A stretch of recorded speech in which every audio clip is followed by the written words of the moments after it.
ربیع الاول اسلامی سال کا ایک نہایت بابرکت مہینہ ہے۔ یہ مہینہ ہمیں یہ پیغام دیتا ہے کہ اصل کامیابی نبی کریم صلی اللہ علیہ وسلم کی تعلیمات کو سمجھنے، ان سے محبت کرنے اور اپنی زندگی کو آپ صلی اللہ علیہ وسلم کی اسوہ حسنہ کے مطابق ڈھالنے میں ہے۔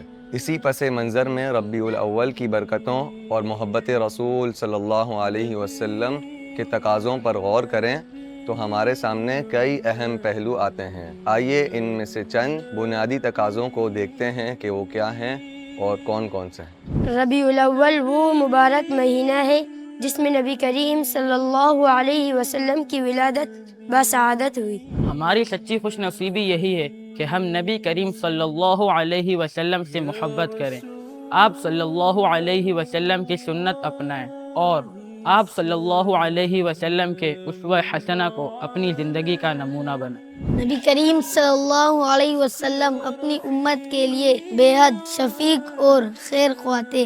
ہم سیرت رسول صلی اللہ علیہ وسلم سے اپنے گھر، معاشرے اور کردار کو بہتر بنانے کا طریقہ سیکھ سکتے ہیں۔ سیرت نبوی صلی اللہ علیہ وسلم ہمیں صرف ماضی کے واقعات نہیں سناتی بلکہ آج کی زندگی کے مسائل کا عملی راستہ بھی دکھاتی ہے۔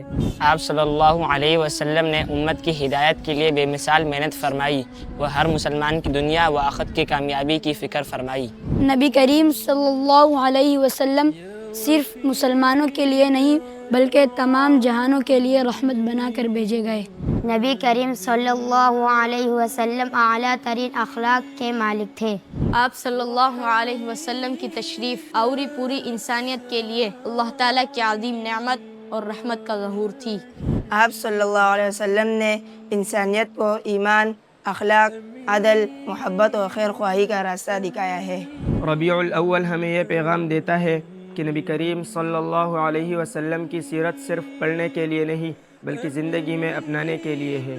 یہ مہینہ ہمیں نبی کریم صلی اللہ علیہ وسلم کی مبارک سیرت، تعلیمات اور اسوہ حسنہ کی یاد دلاتا ہے۔ گھر، بازار، عبادت، معاملات اور معاشرت، ہر جگہ آپ صلی اللہ علیہ وسلم کے اسوہ حسنہ کو اختیار کریں۔ رسول اللہ صلی اللہ علیہ وسلم سے محبت ایمان کا لازمی تقاضا ہے۔ ربیع الاول کی اصل خوشی نبی کریم صلی اللہ علیہ وسلم کی سیرت کو اپنی زندگی میں اپنانے میں ہے، نہ کہ صرف تقریبات میں۔ اللہ تعالی ہمیں سنت نبوی صلی اللہ علیہ وسلم کے مطابق اپنی زندگی سنوارنے اور محبت رسول صلی اللہ علیہ وسلم کو عملی اطاعت میں بدلنے کی اور سیرت طیبہ پر عمل کرنے کی توفیق عطا فرمائے۔